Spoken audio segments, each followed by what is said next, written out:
dribble it out. And that's going to wrap it up. The final 5 seconds. Congratulations to the Minnesota Timberwolves. They're heading to the Western Conference Finals for the second year in a row as they eliminate the Golden State Warriors 4-1. Your final score in Game 5. Minnesota 121 and Golden State 110. Well, there is no easy way to end a season. And unfortunately, it feels like every time it comes to a skidding halt. And obviously, with injuries playing a huge factor in the series, the Warriors, without their best player, fall 4 straight games, concluded by tonight's 121-110 loss at the Target Center in Minnesota. And the Warriors season, it is over. This is Warriors Wrap-Up on 95.7 The Game. My name is Evan Giddings, and we're going to get into a whole host of things. We are obviously going to talk about this game. We are going to break down this series, this postseason run, which did feature a series victory for the Warriors. We're going to talk about this season, potentially where it goes. Everything is on the table for you. And immediately want to open up the phone lines at 888-957-9570. Say hello to everyone chiming in and filing in on our YouTube chat powered by First NorCal Credit Union. And, of course, the Boxer and Gerson Work Injury Attorneys text line open to all. Coming to you live from the Laughing Monk Studios here in San Francisco. Evan Giddings with you. And I thought that this was a game tonight where the Warriors, they showed fight. And really in this series, I thought they showed fight. Most notably in Game 3 at home. But ultimately, talent won out. And tonight, we saw the gap. The Wolves had the 2 best players on the floor. The Warriors' best players were probably their young guys tonight in Game 5. The veterans got worn down. Jimmy Butler looked hobbled, hampered, less than 100%, not aggressive. And even when he tried to be, wasn't really able to do much. Draymond Green certainly had a better game than he had over the previous 2, but not effective enough. And when they're missing Batman, when the Warriors are missing their best player, I think that this is the eye-opening moment. A lot of us, or fans, pundits, analysts, kind of came to the conclusion of this is not Warriors basketball without Steph Curry. And I thought that it was evident right from the start of this basketball game. Jimmy Butler's not the same without Steph. Draymond's not the same without Steph. Steve Kerr is not the same without Steph Curry. I thought that Coach Kerr, much like the Golden State Warriors, is kind of representative, ran out of answers. They expended all measures. He played 12 guys tonight, saw multiple stints from back-end of roster players. At this point, I was with you last after Game 2, that experiment, it pretty much looked futile. I wouldn't say useless or foolhardy or irrelevant, just futile. That's a Minnesota Timberwolves team that is damn good. And the Warriors might have been able to get them with Steph, but it was going to be a good series. That's a really talented team that has just made its 2nd consecutive Western Conference Finals and is looking to make that next jump to get to their first finals together. You got to tip your cap to Minnesota, who just beat you in 4 straight games the moment your best player went down. And obviously the Warriors beat them over the course of the final 3 quarters in Game 1. But it just goes to show, the question is, what is basketball without Steph? What's Shaggy without Scooby? What's Tom without Jerry? What's Woody without Buzz Light? There is no Warriors basketball without Steph, and I think that both this game as well as the Final 4 illustrated that to an unfortunate perfection. I mean, you saw that the Warriors were not able to get much done without Curry. And yes, they made runs in this game. I thought they played hard. Podziemski, Kuminga, Moses Moody down the stretch. Really the 3 young core players that have been kind of propped up. One has been paid by Golden State. One will be a restricted free agent this summer. Another has been labeled untouchable at times. And we can get into all of this down the line. But the point is those 3 guys had their best game of the series outside of Kuminga's 30 points in Game 3. And I thought they finished the season about as strong as you could hope for. But obviously, they're still at a very infant stage of their career. This was the first time all 3 of those players, most notably Podziemski and Moody, and then finally Moody fell out of favor, were asked to play bigger roles than they looked prepared for. And tonight, I thought was really the first time all 3 of them put this together. Pods led the way with 28 tonight. Kuminga had 24 off the bench. Moody was a big reason why they ended up cutting this lead at one point in the fourth quarter to 7 points before Minnesota, like they have to their credit this entire series, responded. This happened in the first half as well. A second quarter surge by Minnesota, a 17-5 run going into the half. That made it once a relatively attainable game. Eventually at the break, a 15-point Minnesota lead. And at one point, it got up to 21 points heading into the fourth quarter. The Warriors didn't roll over, but they just did not have enough firepower. And we learned from the young players that we saw progress, not enough without Steph Curry to make this a Final Four group. Now, the question is, moving forward, can that be a springboard this summer into that kind of roster conversation for next year? What do we learn about our veterans in this game, in this series? Curry's going to be 38 next season. Draymond's going to turn 36. Jimmy Butler the same. I thought Jimmy Butler lacked aggression tonight. I thought he did not look like the player that was advertised as playoff Jimmy. And a lot of it, yes, is because he hurt his tailbone in game 2 of the first round series. And he wasn't able to summon that player that really carried them, I thought, from the very end of the regular season, really all the way through that play-in game, which the statistics don't count. But he had 38 points in a play-in victory against Memphis that secured them the 7 seed and got them into the playoffs. We hadn't seen that Jimmy Butler really since after game 1 of that series. Yes, he played well in game 3. That was enough for him to summon. He had a couple of 20-point performances in the Houston as well as Minnesota series, but overall did not have enough when Batman went down. Robin was not there to uplift the best player on this team. And Draymond Green, I thought over the course of this series, looked like the inferior player to the man opposite him. Julius Randle was a dog in this postseason series. And I thought out of all the players that were coming in, we're looking at, of course, health assumed, that was going to be the X factor, the swing factor. Because he was great against Los Angeles. And the question was, after a couple of duds with the New York Knicks, felt injured, they were better without him last year. They traded for, how was he going to play? He was damn good in this series, and he got the better of Draymond Green, who, again, is not going to be getting any younger. So the question becomes for your veterans, how can they maintain the level of play that they admirably displayed throughout the end of the regular season as well as the playoffs? A team that won 27 of 35 games when Steph and Jimmy were on the floor, postseason included. And can they win this marathon that is the NBA season and the playoffs at their elder age? You know, the Warriors, they need to find some sort of middle ground, much like America. A little more of a middle class. We got really old, great players, and we got some promising young pups who we're not really too sure about, who are a bit too inconsistent. Even throughout this game, you saw inconsistency from Podziemski, from Kuminga, from even Moses Moody. All of that is something that has to be a bit more reliable moving forward. And so, again, there is a ton on the table that we have to dig into, both from this game as well as this series and, of course, this entire season. But finding a balance for the Golden State Warriors, is it as simple as Steph Curry returning? I think it might run a little bit deeper than that. I think that we learned, obviously, how important Steph is, but they got beaten 4 straight games. That shows what the rest of this roster is without Steph, how important he is, how big of a Jenga piece he has become. But also, it's a reflection of the state of the rest of this team, of the lack of depth with this group. And so I want to try and see if we can figure this out together. We got Steve Kerr coming up. We'll have post-game sound for you all throughout the night. We are going as long as you want here in the final 2024-25 season Warriors wrap-up. Evan Giddings with you. Cameron Williams will be here with you all night long. We're taking your phone calls. We're taking your texts.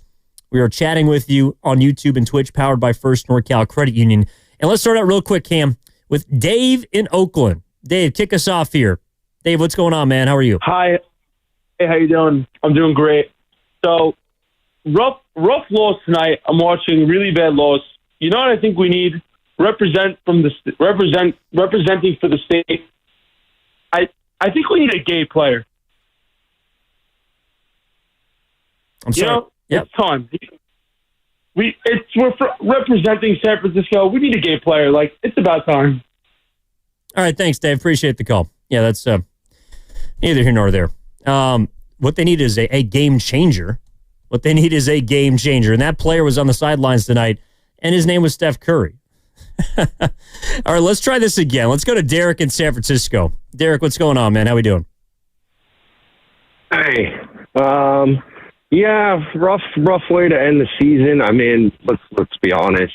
You know, the series was over the second Steph pulled his hamstring. I mean, you know, the Timberwolves have a superstar in Edwards, and just like the Celtics were done once Tatum tore his Achilles. I mean, they won tonight, but I would expect the Knicks to close it out in 6.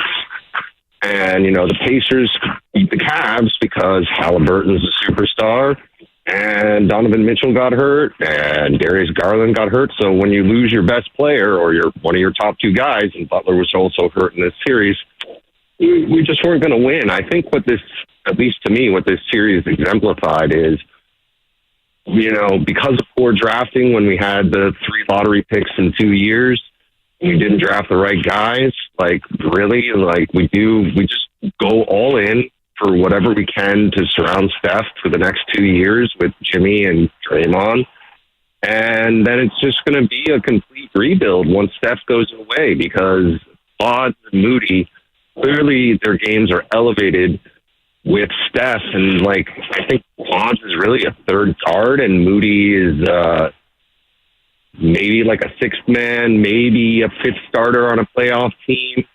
And Kurt doesn't trust Kuminga.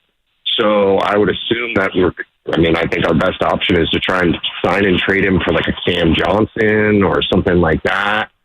And, you know, we just go all in and just expect a rebuild in like 2-3 years once Steph retires. Because I don't see any of our young guys outside of Kuminga, but Kerr doesn't trust him. And even Kuminga, I think his upside is like what, 3rd best player on a contender, maybe a number 2, but he's not a number 1.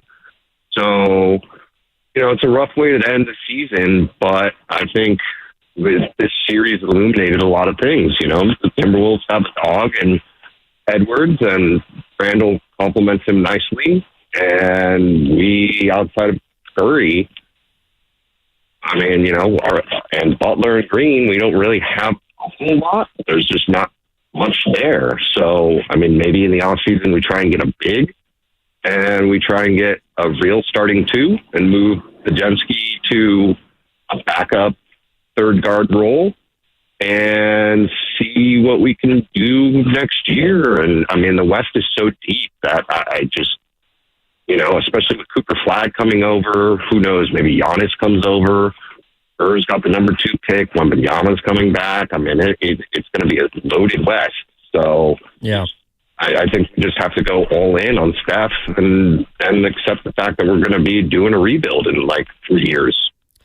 I appreciate the call, Derek. A lot of good stuff there. That last point, I think it is illuminating, because I think that we learn from this postseason series, specifically after Steph went down, they are all in on Steph Curry. They are all in on him. When he left, this thing crumbled. The Warriors team could not win a basketball game without him. Now, I know, you know, all in, you know, what does it look like? Second apron, it looks like, I don't know, maybe you're throwing cash, you're trying to make a trade this summer, you're trying to go get another big boy. Yes, there are literal moves you could make that would, I think, signal to people that you're all in. You know, maybe expending all your future first-round picks. There's capital that you can use to go out and perhaps upgrade this roster. I'm not sure. But in the literal sense, like, they are all in on him. This is what it's all about. There is not a player in the NBA, and this is what I think we clearly learned over these last 4 games, in which the Warriors were only really close in one of them, that there isn't a player who means more to their franchise than Steph Curry. He is the sun, and without it, the Warriors are a very dim solar system. That's what we've learned. Again, Draymond needs Curry. Jimmy Butler needs Curry. Both players I thought were relatively ineffectual without him. Draymond on offense, Jimmy Butler at times on offense. He just did not have it. And obviously Steve Kerr needs Steph Curry. There's a reason why Steve Kerr had to experiment, had to literally throw a game away in game 2 just to figure out the next set of rotations, adjustments, how they were going to cope without their best player. It's because of Steph. I mean, the Warriors' recent valuation came out, I think it was a couple days ago. They're worth almost $9.5 billion. That's almost $2 billion more than the next highest valued franchise, which I believe is the Knicks. That's largely in part because of Steph Curry. And again, the caller also discussed some of the injuries in this playoff. You're right. Jason Tatum goes down. It's going to be tough for Boston. You know what? They won going away tonight. Boston won by 22 points. Injuries have happened over the course of this season, but there has not been a singularly more damning injury to a team than Steph missing these final 4 games. And I think that this was evidence of it. Steph Curry is everything to the Warriors. And we should have known that by now. You know, however you want to factor it into to where you rank them. I don't know if it's all time, if it's among players still. But at age 38, you could look at that and say, wow, Steph is incredibly great and he's everything for this team, and that is awesome. You could also look at it and say, wow, everything that we have in this basketball universe of Golden State is tethered to a player that's going to be 38 next year. So I do think they are all in on Steph. That's why they went on and got Jimmy Butler. And there's ramifications, and you know there's going to be consequences from that. I think Kuminga is certainly a conversation we can have. How the Warriors try and reassemble this roster to maybe complement a little bit better of what Butler does, or maybe honestly that the rest of this time that Curry has left, it's all about trying to figure out how to just get these guys through the regular season healthy. I mean, Curry played 70 games this year. He played a 7-game series against Houston. He averaged nearly 40 minutes per game during the postseason. All of that probably led to the physical taxation that eventually hit him with his first hamstring strain of his career. I don't think it's a coincidence that all of that happened. How do they get Steph to this point next season when he's going to be 38? That's a big question they have to answer, because I do think that they are all in on him, and they need to figure out, again, how to get him on the floor, because a lot of people believe that that's the difference between a win and loss in this series. I think that Minnesota, with how well that they played, and look, they weren't completely buttoned up, even tonight. I mean, they were throwing the ball away. They were playing not to lose. They're letting the Warriors, the Santoses, the TJDs, the Posts, the Moody's, they were letting them get the Warriors back into the game. Even at times throughout the last couple of losses that the Warriors sustained, they've had opportunities. Maybe not to win, but the Timberwolves are not a team that right now at least appear to me to look like a championship group. Could they get to that level? Perhaps. And they're going to have to go through either Denver, OKC, who are damn good to prove it. But the Warriors, I think you could make the case that if they have Steph, they win this series. I think it still goes deep. I don't think it's a foregone conclusion that they win, but obviously Steph creates an entirely different shift in this series. All right, 888-957-9570 is the number. Evan Giddings with you on Warriors wrap-up. Warriors and their season comes to a close tonight. Game 5 goes to Minnesota. They win the series 4-1, 121-110. Let's go to Jimmy in Bayview. Jimmy, what's up, my man? How are you? Hey, Evan. I just want to say I'm proud of how hard the Warriors played. You know, as the other caller said, he kind of stole my thunder. This is a talent-deficient team, and they're held together with glue and duct tape. And they were a 10th seed that added one player, and they're small. And I'm proud the way they fought. Draymond's shortcomings are completely exposed. I mean, the guy is just a handoff and turnover machine, and he's an undersized defender who's 35. And I just. The amazing thing is, I do believe they could have gotten to a Game 7 with Steph. Whether they win or lose, it's a flip of a coin. Yeah. And that says to them, punching above their weight when they have everything going with those three. And, I mean, Jimmy Butler was not the savior. He was just a piece. I mean, I still believe they're a player away So there are some optimistic things to be taken from this. I mean, where were we at, at All-Star break? This team was going down hard, and now people are disappointed that they're not, going to go to the finals. So they turned their season around. Dunleavy has just gotten a hold of this thing. He's going to need a little time, although he doesn't have it. And, they fought hard. They just don't have the talent. And that's all I can really say. Thanks for taking my call. Appreciate it, Jimmy. Stay strong out there, man. Yeah, I think, look, if you told me that the Warriors, the moment they traded for Jimmy Butler, which, by the way, was some people were all on board with it. Other people thought it was going to go in a different direction. I don't think anybody foresaw them winning at a literally like a 65-win pace from the moment that they got him. If you told me that they were going to get to the second round and the reason primarily why they lose is because they broke down, and I know it's hard to stomach now because we're all still feeling the loss and the pain from the defeats, but I don't think the Warriors had a bad season whatsoever. Is it a great season? No. But there's no way that you can look at this year the way that things were headed at a game below 500 prior to that trade and look at it now and say, I don't think we did enough. Like, the Warriors lost because Minnesota's a damn good team. They got hit by some unfortunate injuries, but I think you can make a case that this season, this might have been the result that maybe not people were looking for, but absolutely a good one, not a great one. And I think that, it's like one of the reasons that people are feeling like it's maybe a lost season or a lost opportunity is because there's not a ton of years left for Steph Curry or for, quite frankly, Jimmy Butler or Draymond Green. But what I would remind you is this. They didn't only make that trade for this season. I feel like that this was going to be a great crack at a fifth title. OKC still was relatively young. Houston was still relatively young. Minnesota, you thought might be relatively young and inexperienced, although they got some guys who have been there, not champions necessarily, but have been deep in the playoffs before.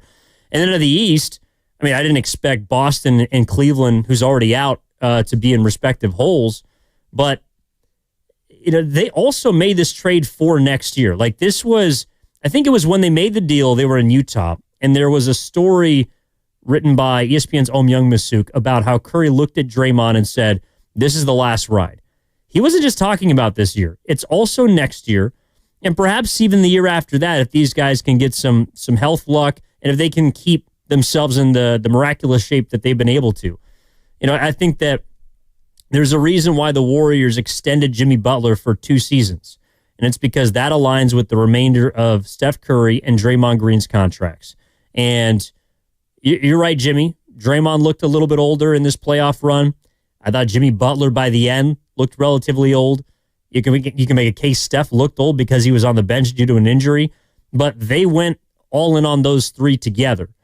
And now the biggest question they have to solve is how do they preserve those players while maintaining a competitive enough team to get to the playoffs? That's the way that I read it. If you want to talk about this individual game, if you want to get into this series, if you want to talk about some of the younger contributors, again, I thought Podziemski, he didn't go out like a punk tonight, had 28 points.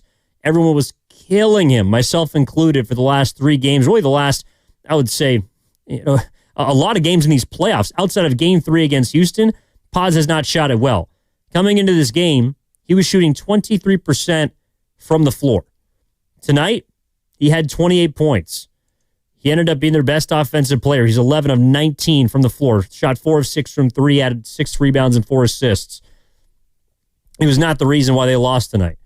Also wasn't a reason why they won, playing 39 minutes, because obviously the team lost. I thought Kuminga showed a lot of heart tonight. Scored 26 points off the bench in 32 minutes.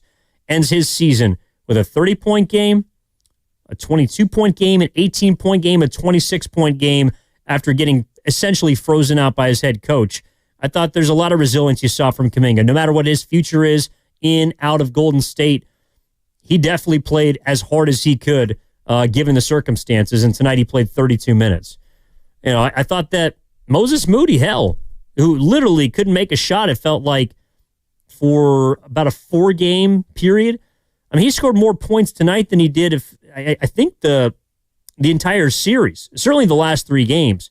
But he scores 12 in 12 minutes, almost helps the Warriors push this to a place where Minnesota's feeling a bit shaky. Palm's starting to sweat a little bit. 2 threes, 4 or 5 at the free throw line, couple of steals. The young players, I thought, they showed perhaps why they belong either on this team or certainly in this league tonight. And I'm glad that they at least finished out their postseason on high notes, despite the Warriors, of course, losing by 11 points. Let's go to Caleb. Caleb in Livermore. What's up, my man? How we doing? What's up, my guy? My man, Ed, what's happening, man? Not much, Caleb. How we feeling? Feeling good, man. I love you and Guru and Steiny, man. You three, you three guys are great. Appreciate it. Yeah, of course, man. The first caller, that guy was hilarious. We're not going to talk about that, though. That was funny. You know what I'm talking about, man. Look, this is how you know people. All the people who are over the top and dramatic, these are the people that clearly just don't get it. The Warriors lost because Steph wasn't there. Let's be real, dude. You're not going to beat a team in the playoffs, especially Minnesota's talent, if you don't have one of the greatest players in the history of the game. And there's no doubt, Jimmy was banged up. We saw it. All this talk about, well, Jimmy's declining and stuff. Dude, Jimmy wasn't right. You think Jimmy was 100% out there? I mean, look how he was moving.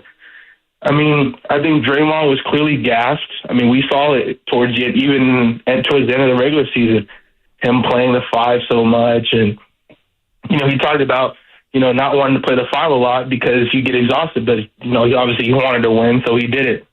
But looking at this team moving forward, if they're healthy, I think they're still going to be one of the best teams. Definitely one of the best teams in the Western Conference for sure. I don't know how the power rankings are going to play out. Mm-hmm. I think they do need to get a little bit more athletic.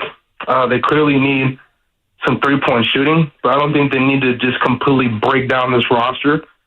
But at the end of the day, look at the Cavaliers. Garland injured, Mitchell injured, Hunter injured, Mobley injured. Look at the Celtics. Porzingis has some kind of virus where Mazzulla said after the game he can't breathe. At the end of the day, man, it comes down to this. I'm gonna head out with this. It's not always the best team that wins the championship or wins the series. It's the team that's most healthy. It's just that's what it comes down to, Evan. Appreciate you all, man. Thanks, Caleb. Yeah, appreciate the call. Again, phone lines are open at 888-957-9570. And it's also the number for the Boxer and Gerson Work Injury Attorneys text line. Yeah, you're right. And it's kind of unfortunate the way that, look, I haven't been watching basketball since the beginning of time, but it does feel like it's more of just who can get to the finish line. And look, the Warriors have benefited from that in the past. Obviously, the first year they won a championship in 2015 together, this group, which is amazingly enough, somehow still intact for the most part, at least at the top 10 years later, they caught some breaks. They caught some injury luck, and they were able to maximize it. In 2016, they got hit. Obviously a late suspension. Curry got hurt early in that postseason run, might not have been 100%. They lost. 2019 is probably the best example, just because they were worn down after 5 straight finals trips and were unable to basically keep it together. That was when they were in their prime, by the way. And to your point, Caleb, yeah, Jason Tatum's 26 years old, tore his Achilles. But this is the difference, though, and you can look at it as either good or bad. You can look at it and say, if we have Steph, we would be competitive. We'd be moving to the conference finals. This team would have a legitimate shot to win a championship. You could also say, damn, we didn't have Steph Curry, and we got absolutely blown off the floor in 3 of the 4 games that we played against another playoff team. That's a reflection of the roster. And I guess my biggest question is, or a concern. I don't know how the Warriors address that because they'll have so much money tied up in these three players that I think, to your point, Caleb, they are going to have to rely a lot on players on this team. And I think that while overall people might be disappointed with Podziemski's first postseason run, maybe even disappointed with Moody's first postseason run, Kuminga, because he wasn't given an opportunity, maybe disappointed with his first postseason run. But I got to tell you, if all three of those players are back next year, I feel good that this experience is going to help them take the next step in their careers, because the Warriors' best three players currently are not getting any younger. They need their young guys to catch up. And I think the biggest sin that we as fans or analysts might have committed this year is expecting those young guys to all of a sudden grow up before our eyes. Like, this doesn't happen overnight. It usually takes a postseason run or two. Hell, look at the Minnesota Timberwolves. Anthony Edwards got, in his first postseason run, I think they might have got gentlemen swept. They got waxed in their first postseason series with Ant as their best player. And then they made their adjustments, obviously. Second time last year, they get to the Western Conference Finals, but he was able to make that leap. And this year, he's trying to make another leap. That's one of the best players in the NBA who had to go through that. And looking at his hit list right now, it is pretty long. He has beaten LeBron James. Last year, they got, I think it was, the Suns that they swept. So Kevin Durant's on that list. You can't officially put Steph on that list. I know he's been going out on Team USA, but Steph wasn't on the floor. And I was the one who asked Ant about Steph Curry not playing after Game 4, and he said he wishes he was out there, so I'm sure he could say that he beat the top three on Team USA. All right, this is from our YouTube chat. Let's go down we got a couple super chats here. All right, from Kron151. Minnesota at their best can beat anyone. Worst can lose to the Wizards. The team maturity factor starts and ends with Ant. That I 100% agree with. I also think, look, it's not a Minnesota show, but I think we did learn a lot about the Wolves. Wolves fans here. Grandy was saying after the Game 4 outcome, Dubs would have gone 4-0 or 4-1 with a healthy Steph. At the time, with how the Game 1 would have went, I would have said Dubs would take the series 4-2. That's from a Wolves fan. Perhaps. Yeah, this is the thing, is we can't officially say. Like, would the Warriors have got, I think you could say that they would have gotten Game 3. I mean, they got blown out in Games 2, 4. Even though 4 was a 7-point game, it was up to 20 before the back end of the bench brought it to a single-digit game. And then tonight, even though the Warriors only lost by 11, it was 21 going into the fourth quarter. Does Steph make up that difference? Perhaps. But my point is, I think we're looking at a lengthy series between these two teams. I lean Warriors, but I think it would have gone certainly 6 or 7. So that's from a Wolves fan, and I appreciate the donation here. 888-957-9570 for... This is from the 510, the Boxer and Gerson work injury attorneys text line. What do you mean exactly for first postseason run for Moody and Kuminga? Are they not world champions? They are. And I'll tell you why on the other side when we return, why this is not the exact same. But we got all night to take your calls, to take your texts, to get your chats, your questions in. Evan Giddings with you on Warriors Wrap-Up, and we are going to be back after this in just a moment on 95.7 The Game. Cam, we're going to be right back after this on Warriors Wrap-Up. Looking for lifelong financial guidance? Look no further than Pettinelli Financial Partners, your dedicated financial coaches for every stage of life's journey. Whether you're planning...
Now back to Warriors Wrap Up on 95.7 The Game.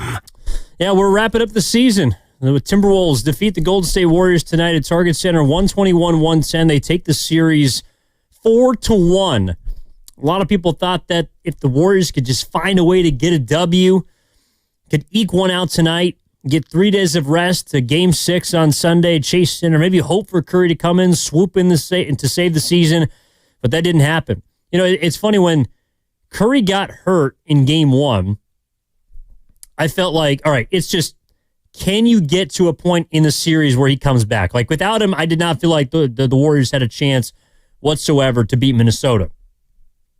But could you survive long enough to get there? And the answer is no. Like, that's the answer is just simply no. Without their best player, with Jimmy Butler less than 100%, with Draymond Green worn down after a series of being taxed, fighting with a couple of twin bigs in Houston, having a wrestle with Julius Randle, who he's younger, he's fresher, he's in better condition. The Warriors just got worn down. They got worn down after a 7-game series with Houston, and they were not able to overcome the loss of Curry, at least give him a chance to come back in Game 6. And I think also, too, one theory that I've heard a lot of people discuss out there is that the reason why the Warriors lost this series is because, they lost the war of attrition, but it's because they went 7 games with Houston. Perhaps, but that's because they weren't good enough at full strength to beat Houston in less than 7 games. You know, I don't think it's like the Warriors chose to not finish that series out sooner. They weren't able to do it, and this is the consequence of it. The Warriors' best chance to make a deep postseason run or to get a shot at a 5th title, we'll hear Steve Kerr in a little bit because he thinks that it still was on the table, as I think most people do, or will at least be willing to consider if Curry was healthy. The Warriors, look, they were not going to be able to get into multiple rounds, win 3, perhaps even 4 rounds, even 2 rounds, without finishing series quickly. And that's because they need the rest. In fact, I would argue any team needs rest. If you look at all championship runs, or at least the majority of them, very few go through multiple 7-game series. And that's why, as much as I do believe that injuries, sure, there's probably a correlation between age and the injuries that the Warriors have sustained. But also, I think injury overall is because the postseason is just freaking hard. It wears on you. It grinds on you. And the Warriors are no different. They went deep in the first round. In all of their championship runs, they got through the first round in 4 games, in 5 games. I don't think they ever went 6. They might have gone 6 one of the KD years with Los Angeles with the Clippers. Shai Gilgeous-Alexander's rookie season. I could be wrong about that. But they don't go deep in series. When the Warriors solve a problem in the past when they won championships, they've figured it out. They could not figure out Houston quick enough to defeat them in 5 or 6 games. That cost them. And it might have cost them here. And it might have cost them Curry's hamstring. I'm not sure. But the fact remains that this team, I believe, overall was not good enough to beat a 2 seed straight up in 5 or 6 games. And how can they close that gap or widen it, I guess you can say? That's going to be tough to do. To me, the answer, unfortunately, lies in the players that we largely saw tonight try and carry Golden State back into this game. It lies in their younger players, or it lies in using those players as trade pieces to go and acquire better certified not stars, I would say, because I don't think they can really afford them at this point, but ready-made players. You know, is it going out to find more shooting?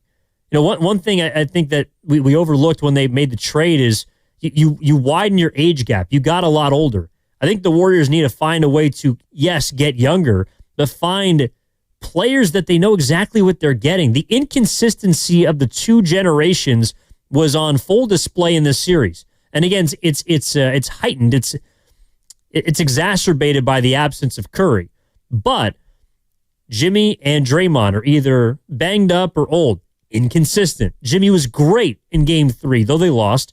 I thought Draymond Green has had flashes, really in the first round series against Houston, but he's inconsistent.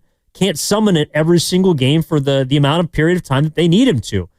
the younger players. Pajemski, for example, tonight, in Game 3 in the first round series against Houston, and when he had 26, helped them win. Those games were great. Everything else in between was really inconsistent or just flat out not good. Even look at someone like Buddy Hield. I know he's a bit older.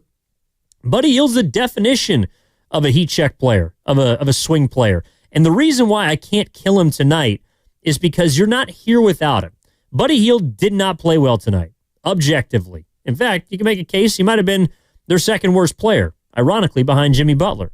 But 2 for 9, did make a 3, turned the ball over 4 times, a couple in key spots when they're trying to make runs. I can't kill Buddy Hield. You know why? Because that's who Buddy Hield is.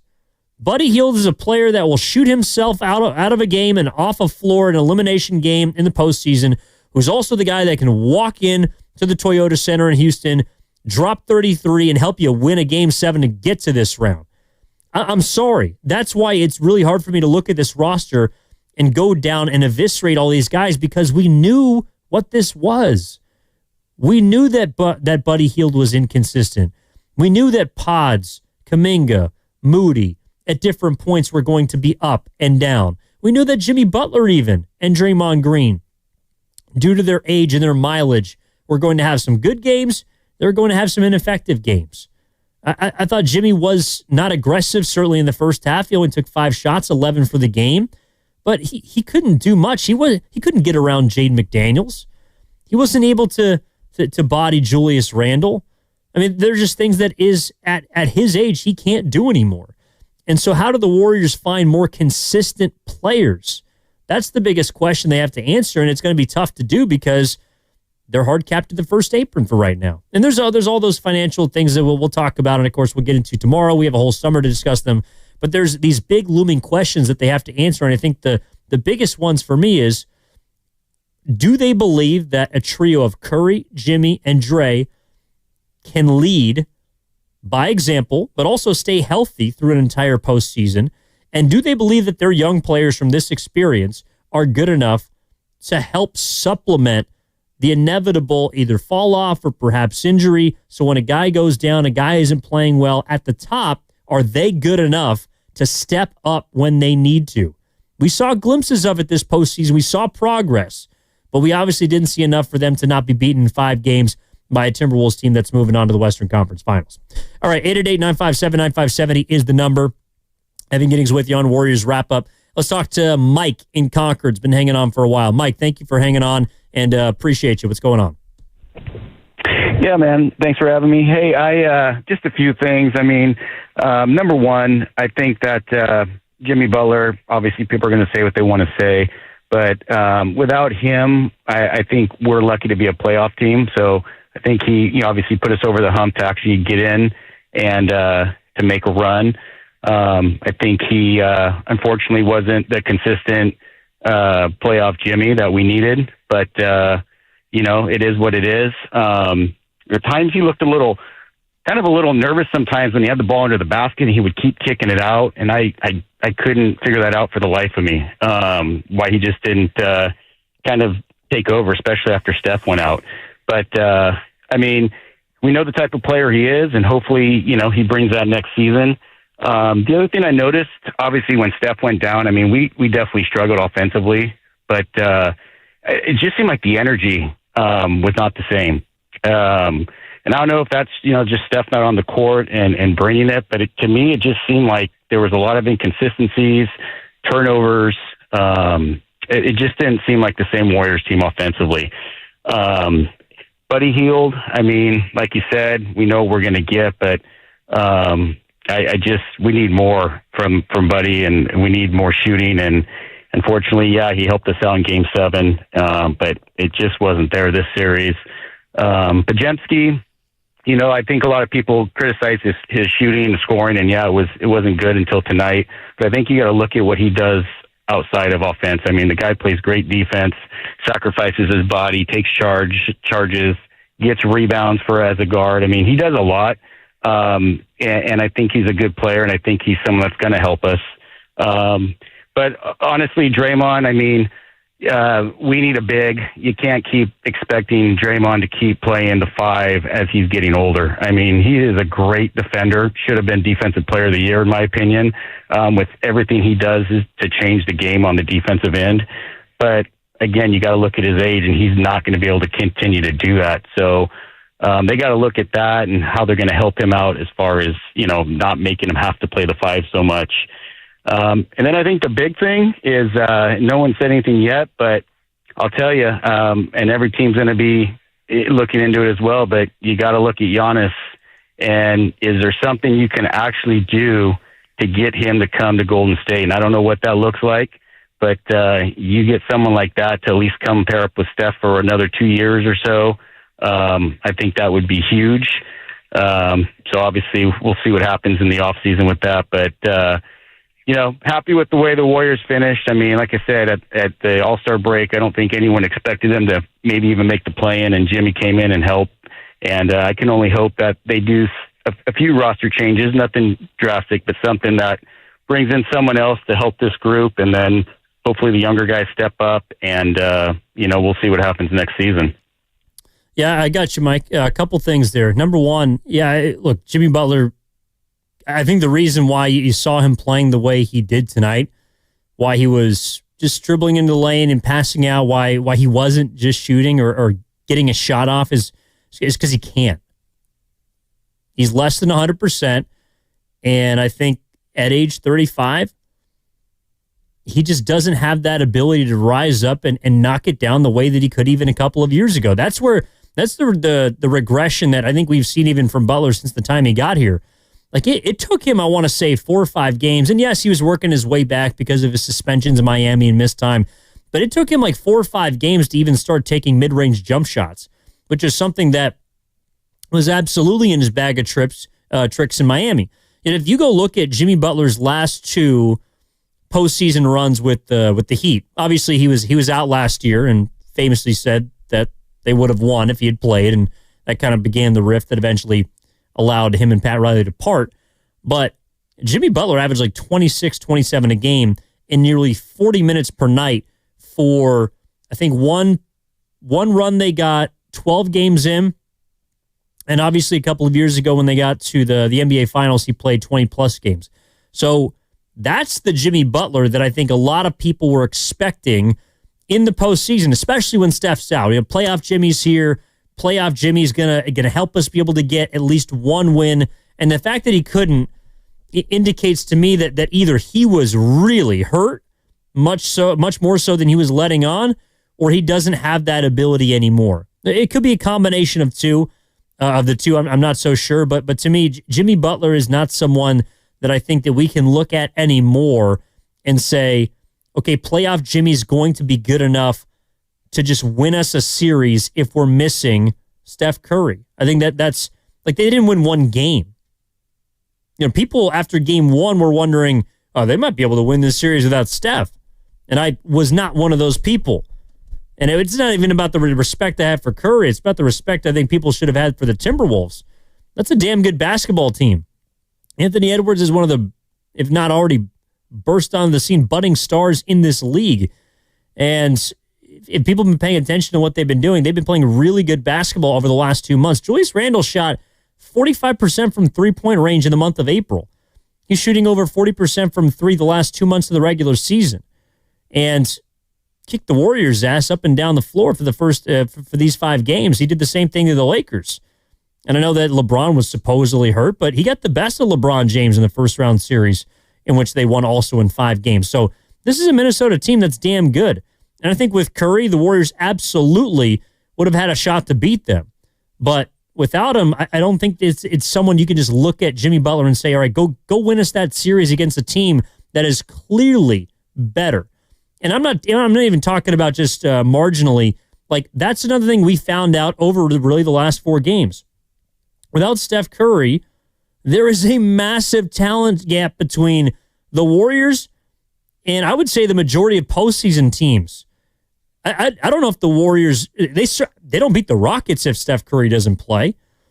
They were able to win 1 game without Jimmy Butler because Steph was healthy. And that also, I think, illustrates his importance as well as his greatness. This is from the Boxer and Gerson Work Injury Attorneys text line. From the 808, the Warriors did have a chance to get some rest for the series. They had a chance to win Game 5 or 6 in the Rocket series, but they did not take the opportunity to close out the series. I would push back against that. The reason being, Game 5 was clearly one where the Warriors, the stamina, there was a lack of stamina, I felt. I don't think they were going to win that game, and the Rockets were desperate. In Game 6, the Rockets just shot the crap out of the ball. And when the Houston Rockets, who defended a level that's even better than Minnesota, who we've seen play a great defense at times, when they hit shots, they're incredibly difficult to beat. I thought the Warriors got beat straight up in Game 6. So I didn't look at it as, well, they should have won in 5 or 6. They could have, but you also have to tip your cap to the opponent in that case. This is from the 408. We had the size and athleticism who would sub out Healed, put in GP2. The roster is there. JK is proof, but Kerr got out-coached and maybe just not as able to coach a team without Steph Curry, but another coach would have got at least one win so Curry could possibly return. Maybe another coach would have been able to get a win. The other thing, too, is, and the reason why I think Kerr had such a problem, which clearly adjusting to a life without Steph, it's because this team is built around him. That's why earlier, to our caller's point, when he said go all in on Steph, I do feel like in a way they already are all in on him. This team is not surrounded with shooting because Steph is the literal spacer for everybody. You see the lack of space the moment he's off the floor. For years, the conversation has been about how can we survive the non-Steph minutes. And Jimmy Butler certainly played his part, and they were able to mitigate that for a decent period of time throughout this season. But overall, when you don't have Steph in, it's going to be really hard to get shots up. It's going to be hard to get into the paint because teams don't have to worry about that guy running around the perimeter and keeping one eye on him in addition to one eye on their defender. The gravity, so to speak, is just, it's immeasurable. It's unquantifiable. And so I think that Kerr, while I don't think he did a great job, when you don't have the player that your team is built around, I find it difficult to believe that he was going to find some way to survive this series. At least that's kind of the way that I read it. All right. I saw this from our YouTube chat, super chat. People chiming in about, all right, who do you want to, keep? Who do you want to go? Shout out to Truth, donating $4.99 to say trade Kuminga, Moody Pods.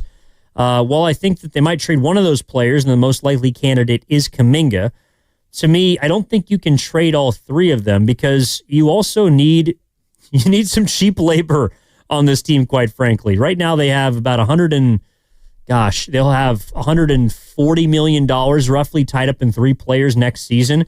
That means you're going to need guys that are on rookie contracts or on team-friendly deals, like Moses Moody just signed this recent summer.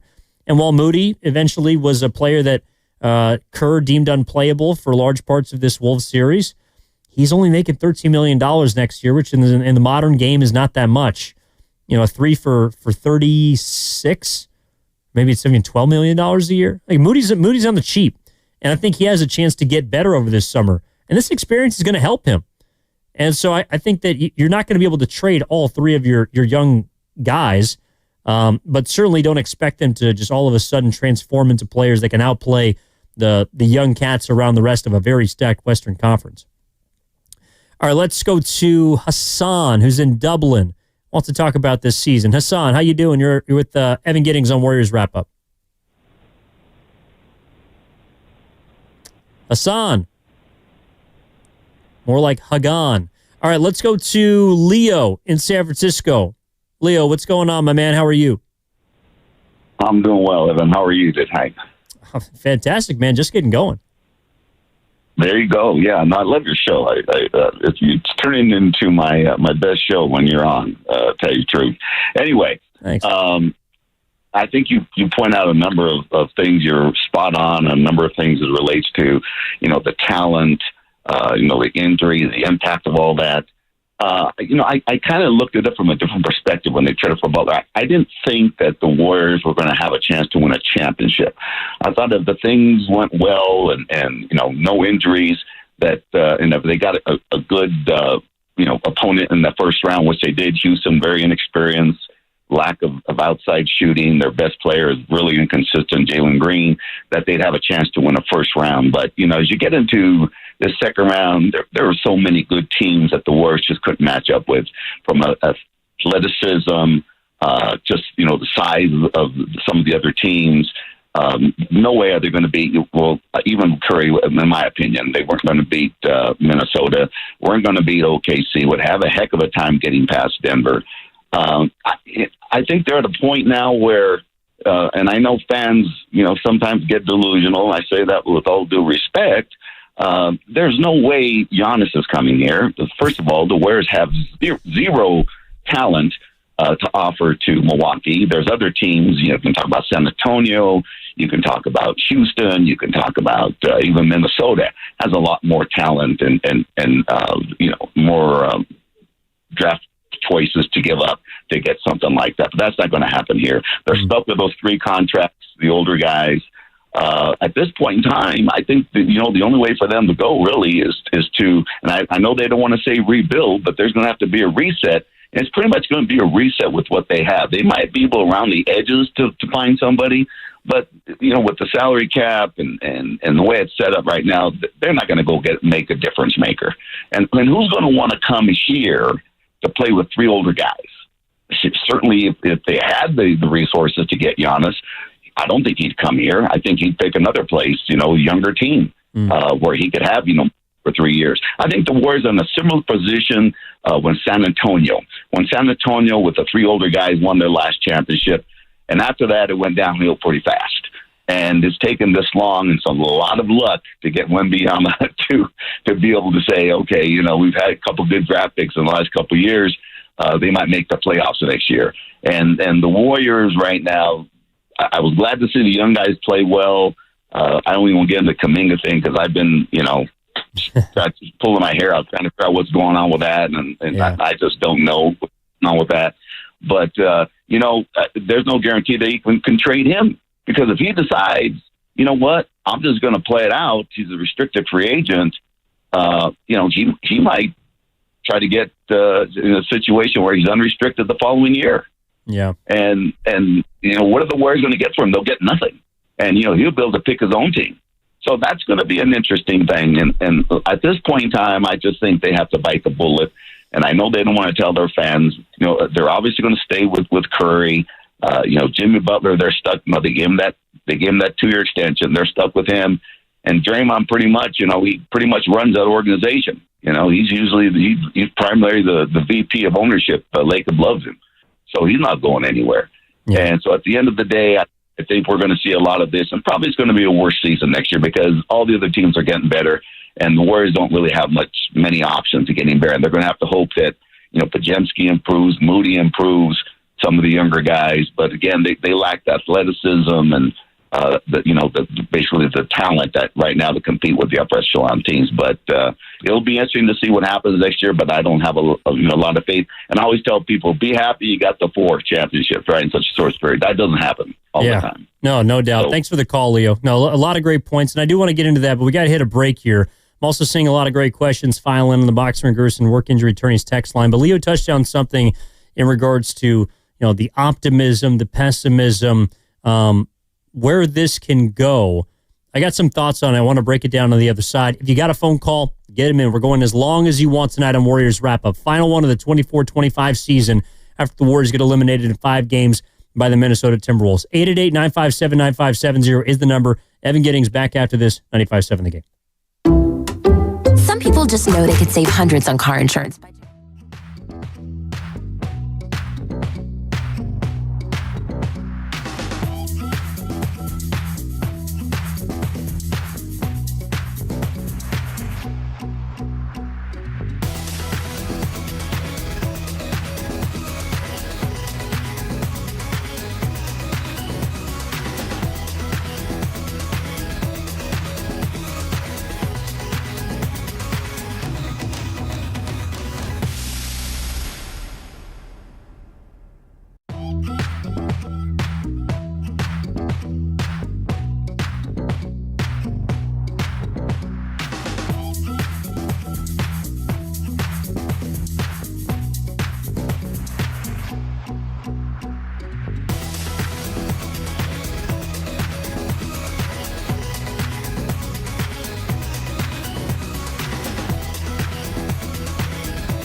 Back to Warriors Wrap Up on 95.7 The Game. All right, that was the great Tim Roy. Finishing up season 85 with the Golden State Warriors. He's been the voice of Golden State basketball for, I think, over 3 decades now, and continues to do an amazing job, still at the top of his game. Describing a play by Brandon Pajemski there during the Warriors' 121-110 loss tonight in Game 5. They get beaten 4-1 in the series. Pods ends up with 28, 11 of 19, 4 for 6 from downtown. Did miss 3 free throws, but added 6 rebounds, 4 assists, a couple steals. I would say outside of Game 3, easily his best game in the playoffs. And the only reason I wouldn't put it above Game 3 from the first round is because he helped them win that game without Jimmy Butler and helped them obviously advance and win a series. And Pods is our Mercedes-Benz. It's our performance of the game. Brought to you by Mercedes-Benz, official luxury electric vehicle of the Golden State Warriors. All right, Evan Giddings with you on Warriors Wrap Up. Wrapping up the entire season, wrapping up this game, wrapping up this series, wrapping up this postseason run. We're going to get to Steve Kerr in just a moment. I want to play for you the entirety of his comments. We got cuts from Draymond, Jimmy Butler that we'll get to as well as you roll on here as late as you want to go. Before we do so, hanging on patiently on our phone lines is Andrea in Berkeley, has a sports astrology reference for us. So, Andrea, how are you tonight? Welcome. Good. Yeah, I'm good. Enjoying your show. How are you? Fantastic. What's going on? Yeah, well, timing is everything. And Steph Curry is a Pisces, born March 14, 1988, 1:51 p.m., Akron, Ohio, actually in the same hospital as LeBron James, which is interesting to know about. And transiting Saturn is in Pisces. Saturn rules the skeletal system, bones, knees, teeth, joints, back, and it connected to his sun in Pisces. So that can create a very injury-prone cycle. And we know the hamstring injury kept him out on the sidelines, and before he had a thumb issue and some lateral knee things happening. So the good news is it only happens once every 29 years. And the bad news is it happened during the playoffs. So he was so empathetic, as a Pisces on the sidelines, kind of intuitively coaching the team and just wishing he was there. And, it was a great season. It's just that Saturn is limitation. And when we get a Saturn transit, it's pretty stressful for that to happen. So, better days are on the horizon, but it was just kind of not good timing for that transit to occur. But, yes. Oh, Andrea, you still there? Yes, I'm here. Yeah. Oh no, I got you. No, I appreciate. So where do you think the Warriors should go from here? Yeah, well, it's interesting. Jimmy Butler is September 14th. He's his astrological opposite, 1989, I think. And, I think they had a good season. I really did. And again, timing is life. Life is timing. This transit won't be happening for Steph next season. So just, be grateful we got this far in the playoffs and, keep the faith. Better days are on the horizon. And it was a very good season for the most part, and they got in the playoffs. The timing just wasn't good for Steph to be injured in game one. I got you, Andrea. No, that is something that I certainly did not know. So thank you for blessing our callers. Hey, all right. First of all, Boxer and Gerson, work injury attorneys text line. Take it easy. We're not calling any of these players scrubs. And I know that the Warriors players that beyond Steph did not perform to the ability that we would like. Number one, again, I'll reiterate, this series did highlight the importance of Steph Curry, perhaps more than any other number one, any other star player that currently is in the NBA. He is the lone Jenga piece at the bottom of a very delicate tower. He fell out, bottom fell out, they lost 4 in a row. However, I don't think that you can look at all of these players and say just because they lost that they're scrubs. They're missing their best piece. If you take Anthony Edwards away from the Minnesota Timberwolves, yes, they are a better team as a whole probably than the collective parts of the Warriors. However, it's not going to look the same. I think perhaps the reason why the Warriors were able to get game one is because Edwards was dealing with an injury that sort of resided from the first round series. If Ant misses this series, pardon me, they're not going to be in a good position. That just goes for any group. But I think your point is taken. This is from the 925. The Warriors are flawed even with Curry. He wasn't great in all the games. Some games he was terrible. They need shooters who are athletic. Pods, GP2, healed, Moody need to go. And like I respect that opinion. I think that every single year we do this, though, right? Anybody who doesn't play well, everybody who's on the losing side, we got to clean house, get some new players, get these guys in here, and get new guys in here. You can't do that. And I would also say that some of the experiences that they had to go through, those are going to help them get better. Like, I wholly believe that Moses Moody, through his experience this year of being in and out of the doghouse, stepping into a starting lineup that was 19-4 when he was a part of it, being in a postseason series in the first round, falling out of favor, getting back, having a 12-point game in his final postseason performance, all of those experiences are going to help him next year and for the remainder of his time in the NBA. Ideally, it's helping the Warriors. I would also argue that Podziemski's experience throughout this season, because remember, he was awful at the beginning of this season, even when the Warriors were winning a ton of games. He could not hit the broadside of a barn. He found his shot when the Warriors, ironically, were going through a down part of their season, could not find a win. And then help, once Jimmy Butler got here, elevate his game. They won a lot with him. Couldn't shoot consistently in the postseason. Not uncommon for a first-year postseason performer. And then ended his playoffs with a 28-point performance. Like, all of those experiences are going to help Podziemski next year. That's why I believe he's going to be a better player. And the Warriors are also going to need him because he's on a rookie contract. Is it as a starter? That I have my questions about. I think that Podziemski's role at the beginning of this season is ideally the one that's best suited for him in the future, which is coming off the bench, being a backup guard. I mean, originally at the beginning of the season, it was going to be Curry, Melton, Wiggins, Draymond, and it might have been Trace Jackson Davis. But either way, they were going to be able to play smaller in pods, was maybe a part of that, maybe not. He had to step into a starting role because of necessity. And I think that a lot of his deficiencies in the postseason, they got exposed a little bit. But to his credit, he was allowed to play through it, did so, and finished on a high note as far as I'm concerned. And then Kuminga, who has probably been jockeyed more than anybody else from their young core.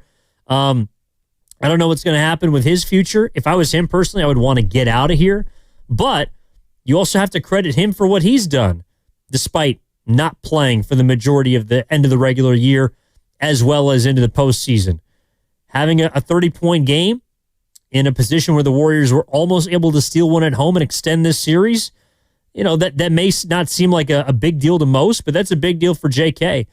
And if he's back next season, which I think is very much up in the air, this kind of experience is probably going to help him become a better player. That's the way that I view things. All right, let's go back out to the phone lines at 888-957-9570. Jose's in Mountain View. Jose, what's going on, man? How you doing? Hey, not much. I'm doing well. Thanks for taking my call. You know what? I agree with you on Kuminga, but that's the thing. For next year, I haven't looked at it just yet because, we just ended the season and it was, heartbreaking, but they gave it a good go and we see what we have. So now the question is, who do you prefer? Because with Kuminga, I think there's an option for us to match the contract. I think he's a restricted free agent. So I think teams are noticing what happened to JK during the playoffs and how he responded. And he responded well enough to earn himself a shot to play somewhere else where the Warriors will either have to match it or let it go. But they also have to factor in, who do we prefer now? Do we prefer JK because we can see where he can go with our team? Or are we going to settle for not having him and keeping someone like Peyton, Kevon Looney, Moses Moody? You saw what you saw in the playoffs, and the difference maker here between all those dudes, frankly, you can see more of a higher level ceiling for Kuminga than for anyone else. So I still don't understand Chris' perspective, but in the end, I think they're playing themselves into a corner and in a pickle because I think Kuminga's a lot more valuable than they think. Thanks for taking my call. Bye. Appreciate it, Jose. Yeah, I think they might have tanked his value when they literally DMP'd him, but that was for a reason that we don't have to relitigate. I do think that there's a possibility they could trade Kuminga. I also don't think it's out of the question that a team around the NBA might look at this last couple of games in the Minnesota series and say, we can do something with that. He's 22 years old. He's uber athletic. We can make that work. And I think it's because, one, yeah, he does have a ton of talent, and two, he just clearly doesn't fit when Curry is there. This system that the Warriors have built over a decade is founded upon movement, passing, playing without the ball, quite frankly. And Kuminga needs the ball, and he has to be featured. And over the last few games without Steph Curry, that was the case. And he flourished. And I don't think it's a coincidence that he did. But prior to, he wasn't able to do it as consistently, and quite clearly, Kerr was not able to integrate him in a fashion that was complementary to all parties. So I could see another team looking at him and saying, yeah, we can use that skill set. We can find a way to unlock Jonathan Kuminga. Whether they do or they don't, I don't know. But my point is, I don't think his trade value is as low as people are assuming. Because I also think that there are a lot of teams that they just have varying opinions. And Kuminga's the poster child of a varying opinion in the NBA. Like, some guys think he's great and he's all time. Some people think he stinks and he's never going to amount to anything. It's just a wide spectrum. All right, let's dive back into some pieces of sound from this game. And I want to start first with Coach Kerr. Talked about the end of the year, the Curry injury, and the impact in this series. If they accomplished something they felt like tonight or throughout these last four games, the credit to Minnesota. Here's the head coach after the game. Well, first of all, congrats to the Wolves. They were fantastic. Had a great series, beating us 4 games straight after that first one. Congrats to Chris Finch, Tim Connolly. They've done a great job here the last few years building this team, and back-to-back Western Conference Finals, pretty damn impressive. So it was a fight. Really proud of our guys. They hung in there and they battled the whole way through, and quite a turnaround in our season. From where we were a few months ago to giving ourselves a chance and having a swing at the plate, for some real chances to go deep, and we were right there, and obviously Didn't go our way. But again, the Wolves were great. They deserved it, and I'm very proud of our team. How difficult is the Steph aspect to this? Kind of the what if that you always live? Yeah, I mean, injuries are, part of the playoffs. I learned a long time ago, the playoffs are really about health, and then just guys stepping up and making some big shots, big plays, in key games. That's what decides every series. And so we've been on both ends of that, and it's just part of it. So there's no sense in dwelling on it. And, I don't want to take anything away from what Minnesota just accomplished. So no sense in even talking about Steph. How much carryover do you feel like there was from going 7 with Houston from the last series into this series, just the attrition that series required? Well, we obviously came in here and won game 1, coming right off of game 7. So I don't think it was an issue. I thought game 3 was the key to the series. We're at 1-1 and we've got a 6-point lead in the mid-fourth, and they made huge plays down the stretch of that game, and that was the one we needed to get. And then I thought the last 2 games they broke free offensively. I mean, they shot 63% tonight. We couldn't stop them. We actually did everything we wanted to accomplish. We dominated the possession game. We got 39 threes up, but 12 more field goal attempts, 15 more free throws. We did everything we needed to do to win the game. But they shot 63%. So ultimately, you've got to be able to guard and get stops, and we weren't able to do that. You guys were only down by 6 with about 2 minutes left in the second quarter. Then they go on that 9-0 run, kind of like what they did in the last game. I guess what happened there? Yeah, they broke free. It felt like the transition stuff in the first half was really key. I looked at the stat sheet at halftime. They only had 6 transition points. I think that was misleading. Those stats are a little nebulous sometimes too. It felt to me like they were getting out in transition and then getting into the paint, and then their passing was spectacular tonight. They had 20 assists in the first half, had us on a string. We kept having to rotate because the ball would get free and we'd had to bring help, and the ball started to move for them, and they played a beautiful first half, and that last 9-0 run was a big part of the game. Yeah, I mean, Steve Kerr, I think, also hit on something that we have to acknowledge, which is you got to give the Timberwolves credit for the amount of shots that they made throughout this series, but specifically tonight, that were response buckets, plays that were responses to a potential Warriors run that could crack things into a manageable range. Like, for example, that last question about the tail end of the second quarter. I went back and I looked at every single play from the 4:11 mark. It was a 3-point game, 45-42. And then what happens? Mike Conley hits a shot clock, hits a deep 3-pointer late in the shot clock. You just got to tip your cap. Wolves go back into a zone.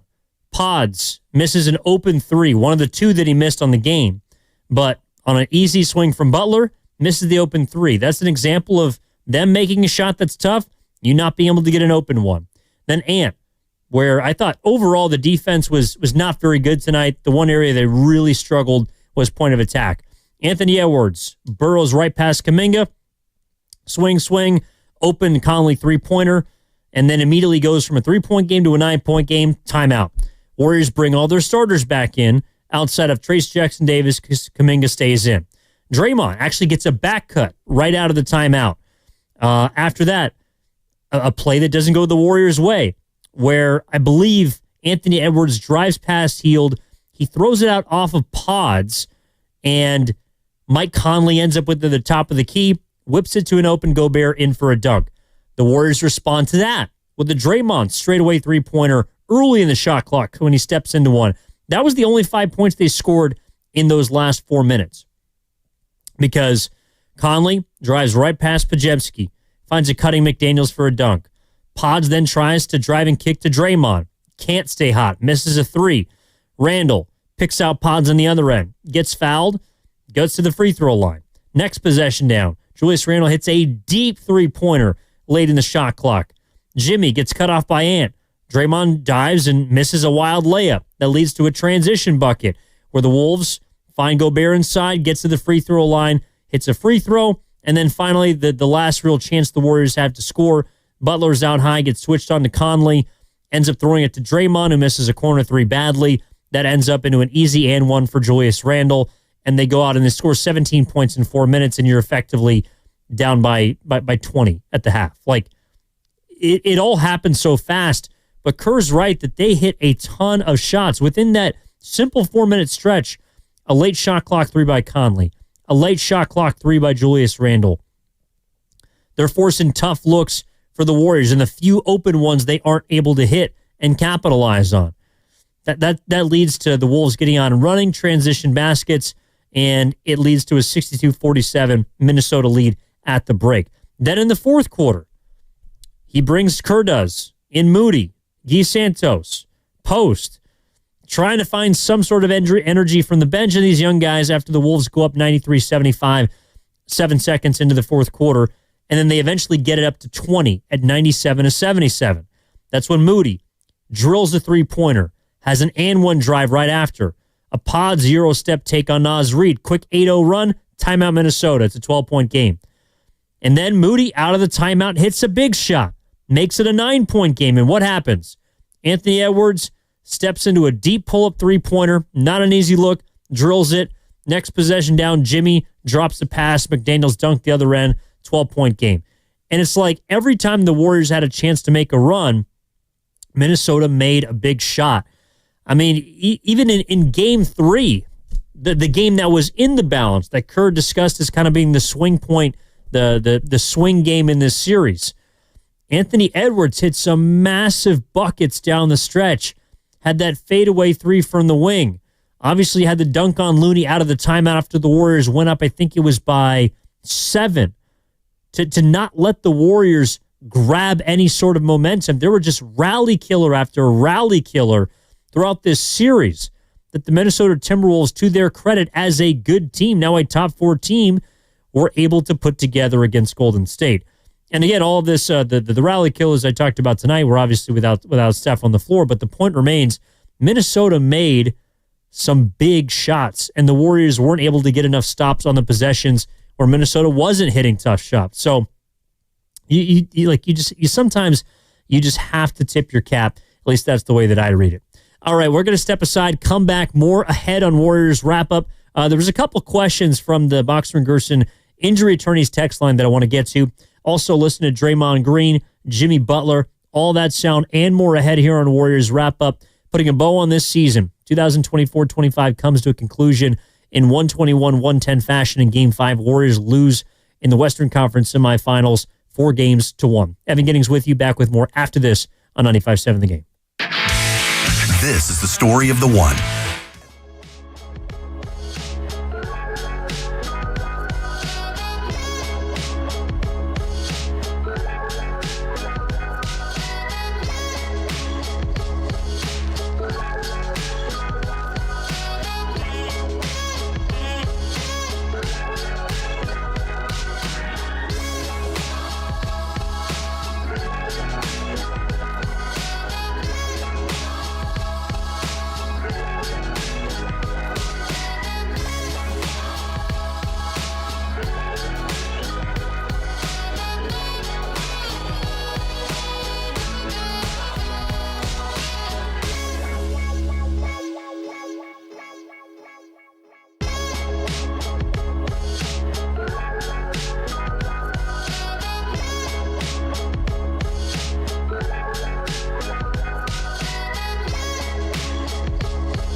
A cut has cut the lead back down to 3. Filthy. Little elevation sensation for JK. Now back to Warriors Wrap Up on 95.7 The Game. Yeah, that was pretty smooth. Might have been the highlight of the game. Kuminga right down the lane. Kind of caught Rudy Gobert, half a body, so to speak. Kuminga's, he could jump out of the gym, man. And he's going to have a lot of time this summer to work on his game, unfortunately, because the Warriors lose tonight 4-1. Final score, Game 5, 121-110. The Minnesota Timberwolves take down the Warriors. They advance to the Western Conference Finals. And the Warriors find themselves as a top 8 team in the NBA. Like, that's another thing, too. It's, if you're going into next season, I think the expectation for me heading into this year was to get back into a relevant place. Mission accomplished. The Warriors have done that. And I think when Steph was talking about playing meaningful basketball games, this is what he was talking about. You know, when you identify contenders or teams that got a shot, which I think the Warriors absolutely would have and firmly believe that they do, if Steph had been able to stay healthy in this series, to win a championship, that is, then that's all you can ask for.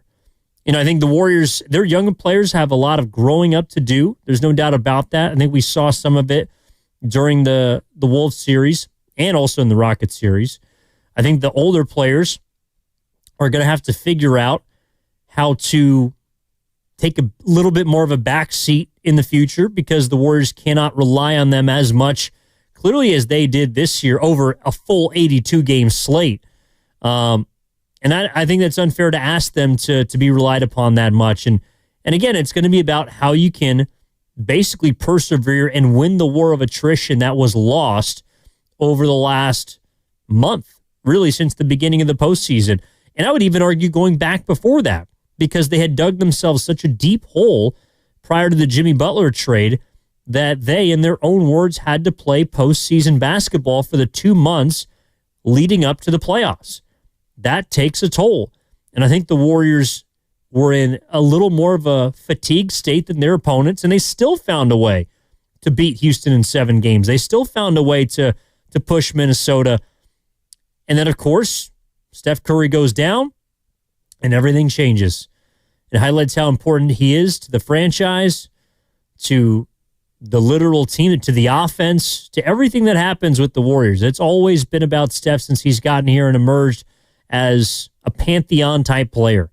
And in a way, you could argue that this series exhibited that more than any of his championships, than any of his accomplishments singularly. You know, a lot of times you don't realize what you have until it's gone. And I think that's sort of the sobering part about this series is that it was a little glimpse into what we have and what we will not be able to experience once Steph Curry's no longer playing basketball. It's not fun. Like it is not a place that you want to be. And it also illustrates, I think you can interpret it as how lucky Warriors fans and just generally basketball observers have been to watch this guy play at a high level. Now, gosh, he'll be going into year 17 next year.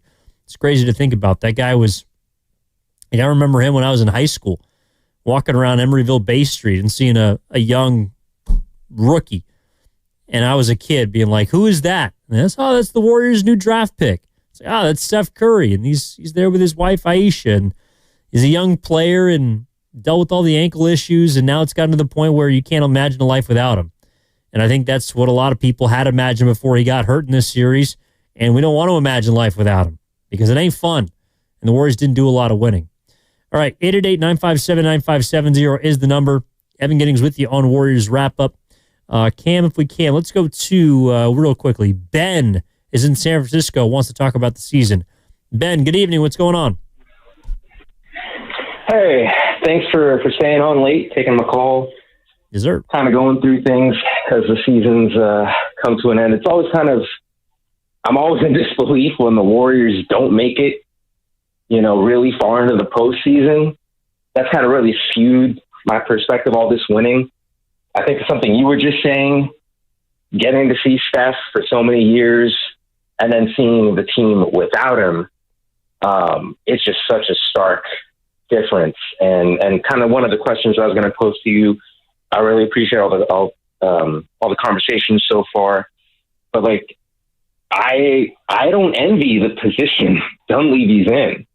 Like, how do you evaluate the young guys on this team? I know it's been talked about that this is an older team. I think they've got to go younger. You need more athleticism. You need more guys to complement Steph and help carry him. But what I'm trying to pose to you is, like, I don't know how you even begin to evaluate that. Like, who do you keep? Who do you trust to, like, keep developing and like take those next steps? So thanks for taking my call. No, appreciate that, Ben. Look, those are great questions, and that's why Mike Dunleavy Jr. makes the big bucks. I also think that you're right. It's a really tough spot, but that's the job that he knew that he was stepping into when he took it.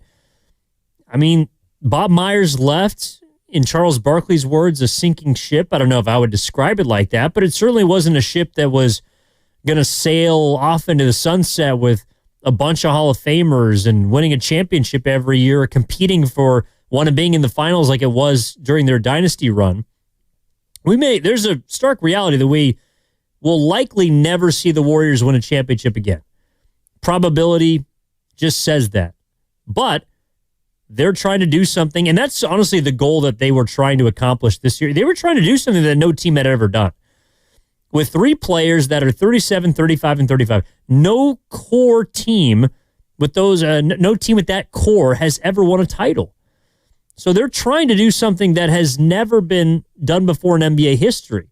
And there's been some teams that have won with older players, but not with those three guys at the forefront. So, you know, they're trying to accomplish something historic. You could make a case their last championship was historic with how many, different pieces that were moving around. So I do want to table that conversation for the future and for tomorrow as far as the choices. I think we learned a lot about what the Warriors' ceiling is. I think that the experience that the young players got in this postseason is undoubtedly valuable, despite some of their shortcomings and lack of big games. There's no way that this can't help them moving forward. And I also think it's going to help Dunleavy, to your point, make some evaluation on the moves and the options that are out there, because they are tied in many ways to these three guys. Speaking of two of those players, let's get into some of that sound. Here's Draymond Green and his first comment after the series lost in the Minnesota Timberwolves.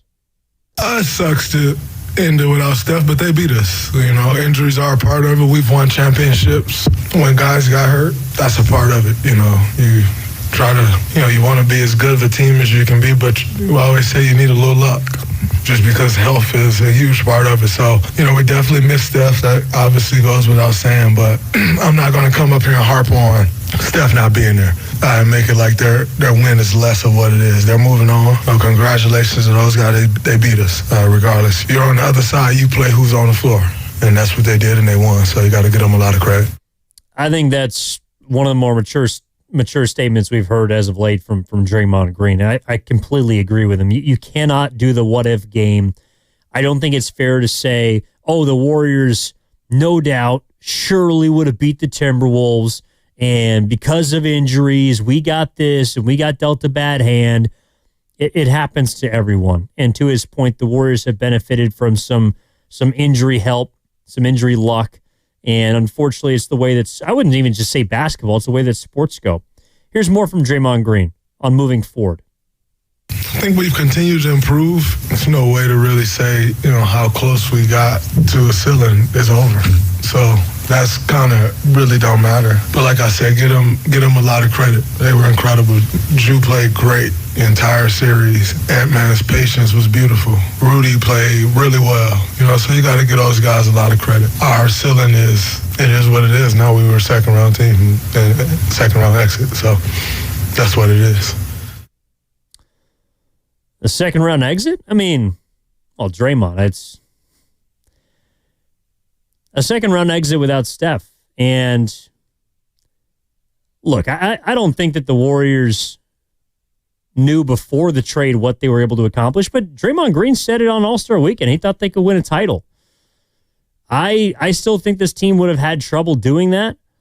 But obviously, unfortunately, we're never going to get to find that out. All right. How do we move forward, Draymond?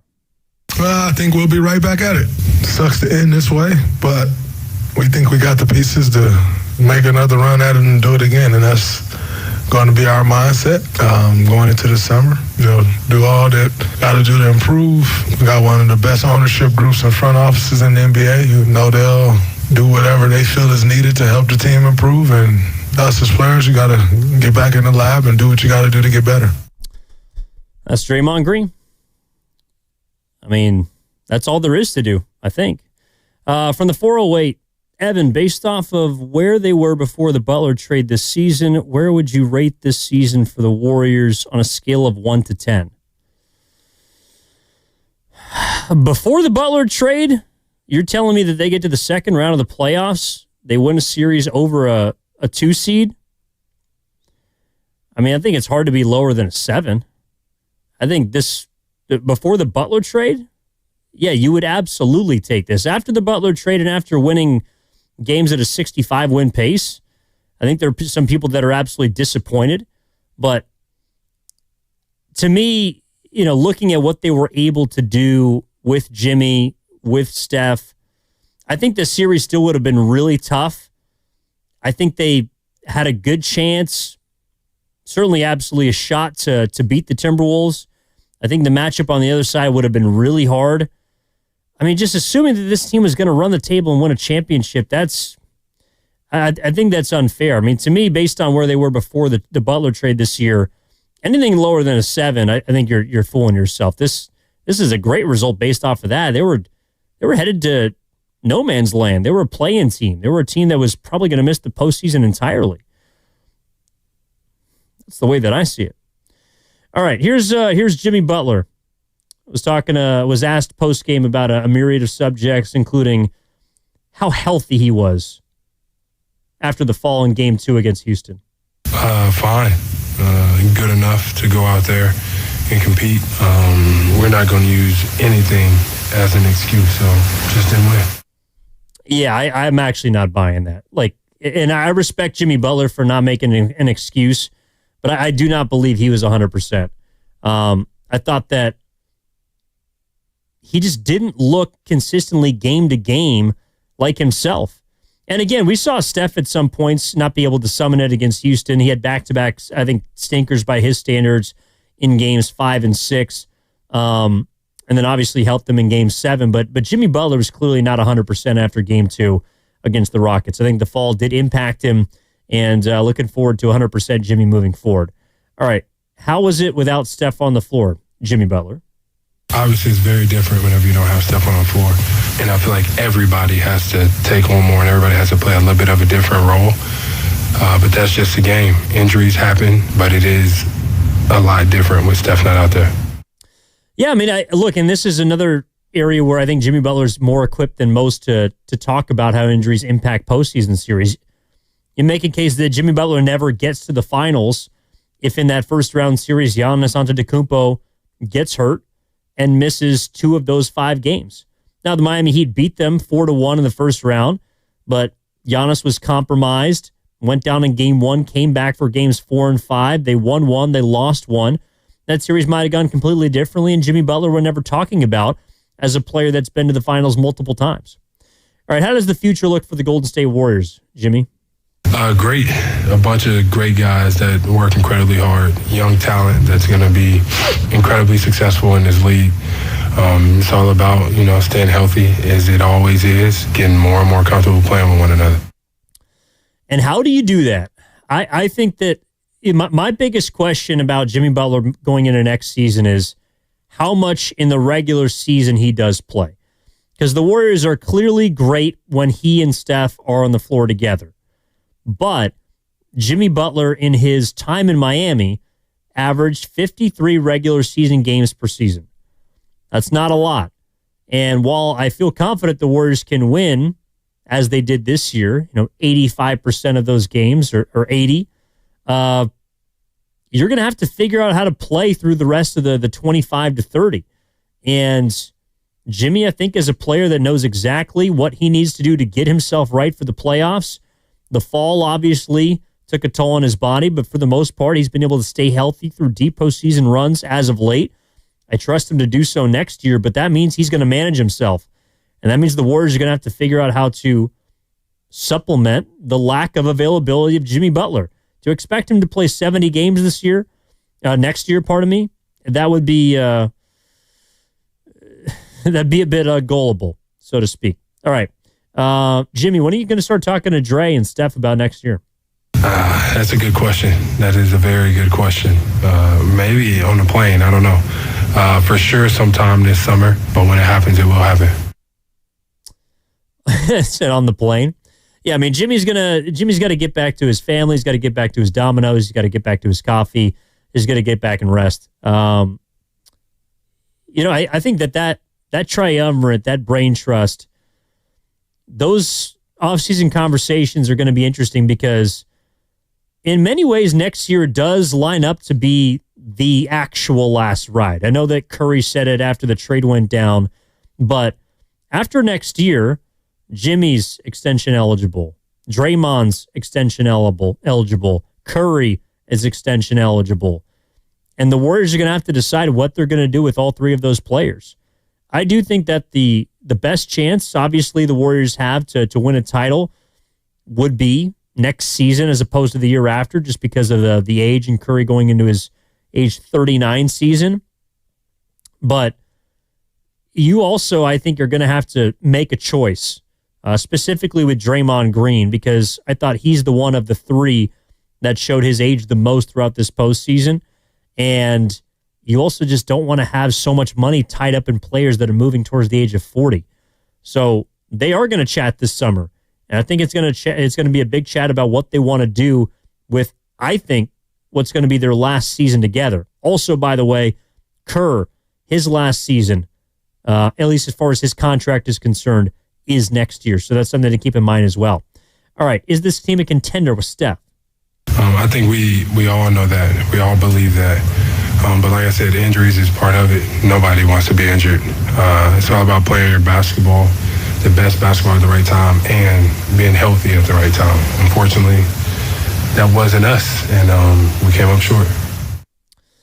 Again, it's like you'd love to believe that they would be, but the answer is you never know, and the Warriors got hit by an injury bug. I mean, I think the Celtics probably feel the same way right now. Although they were down 3-1 in the series and things were not trending well for the Knicks, who knows? Maybe they feel like they could have come back and won 3 straight if they end up losing Game 6. And maybe if they are able to advance past the Knicks, maybe Jason Tatum's the reason why they don't win a title. Who's to say? But injuries play a factor. For the Cleveland Cavaliers, they probably feel like they caught the short end of the stick with Garland, with Hunter, with a lot of players that they'll have back next year, but you never know what's in store for the future.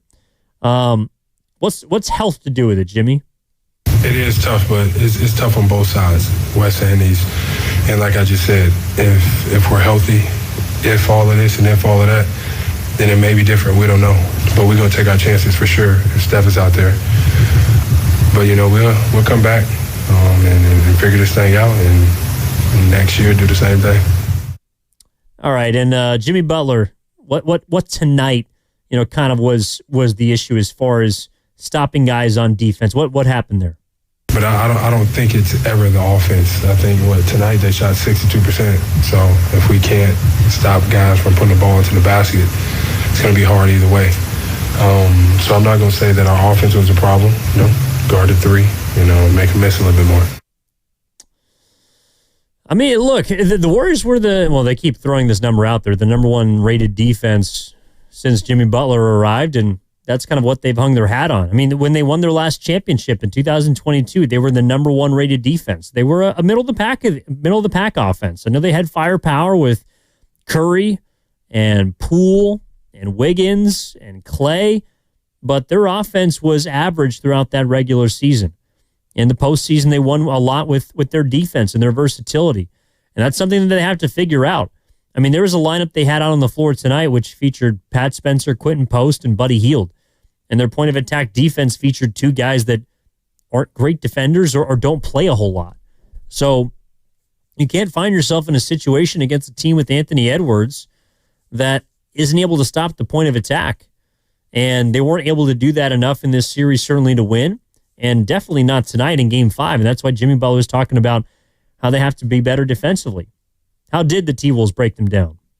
Move the ball incredibly well, get into the paint. I don't feel like we took too much away from them. We talked about what we wanted to do. We did it in some spurts, but not the entire game, which we needed to do. So they played well. You got to give them that. They did play well, and the Warriors, unfortunately, over these last 4 games did not play well enough. Really, the breaking point as we look back was 8 minutes left in the first quarter in Game 1 when Curry went down with a hamstring strain, and the Warriors could not survive long enough to give them a chance to come back in the series because they lost their next 4 games. And the best chance they had was in Game 3, up by 6 in the fourth quarter. Tip your cap to Minnesota. The Warriors weren't able to make enough shots, couldn't get enough stops, and could not get it done. And their younger players appeared to be a little bit too green at this point for the postseason. Their older players without Steph, maybe a little bit too old at this stage in their careers to carry the Warriors individually. And that's why next year, health is wealth. It is the one thing that the Warriors will rely upon the most to dictate how far they go. Because this season, they got to the second round. I think it's a good result, but something still felt like it's missing, and it's because of the absence, obviously, of their best player. All right. Just about time to wrap up this bad boy here on 95.7 The Game. It's our final Warriors wrap-up of the year. First of all, I want to thank everybody out there that helps makes this show go, right? The conversations, the callers, the texters, people in our YouTube chat, people that we interact with on a daily basis that love the station, that love all 3 of our shows, that support what we do here at night, that support what we do here on the weekends. Would be remiss if I didn't thank everybody that has helped this season behind the scenes that you don't get to see and necessarily hear from. Chris O'Connell wasn't here tonight, but Steven Risotto has helped. Mark Graney has helped behind the scenes, has also done a great job here on the air. Cameron Williams, who you're going to be hearing a lot from during the Valkyries season because he is our Golden State Valkyries network coordinator starting on Friday for the inaugural WNBA season here in the Bay Area. Did damn near all 82 and plus here for the Warriors in 24-25 and wrapping up his first season. Did an awesome job. Never felt like I had any sort of panic because of what Cam is able to do behind the scenes.